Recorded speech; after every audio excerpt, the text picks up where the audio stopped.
namin sila sa rehearsals and super galing.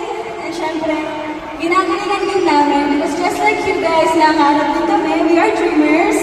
I believe all of us meron tayong pangarap and maniwala kayo sa amin every time sinasabi namin na the right time will come for us, for you, and to everyone. Okay, so guys, please huwag kayo susuko sa mga pangarap niyo because we are just here to remind it to all of you. Yes?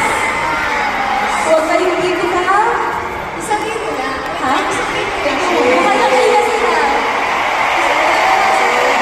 Di ba nasa taas? Ayun mo kayo dyan. O, sino ba? Yes. Ayun nga. Dapat iyabot lang ang life. Okay? Huwag kayong tumibok sa buhay niyo. Huwag kayong bibitaw. And dahil ang nasabi ng Bini, huwag muna kayong umuwi.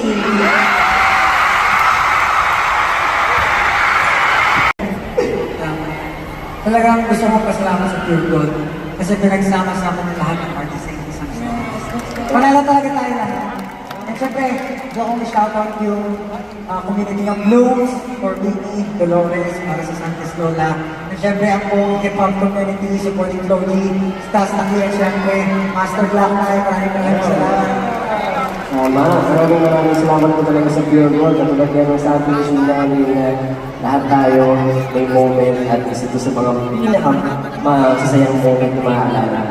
And this is how we raise our craft, our culture, our country, and this is how we encourage hope for everyone. Dahil from the start, ang panalo naman ng pag-asa ay para talaga sa lahat. Grabe ang lalim. Pero dahil dyan, syempre, dahil nandito tayo, nagtipon-tipon tayo dahil nasa isang rason. Dahil yun mag-celebrate, dahil yun kay Ninang Pure Gold. Kaya naman, nakagawian na to lagi. Pwede bang gawin natin to ng pare-parehas? Ganito yung tono niya.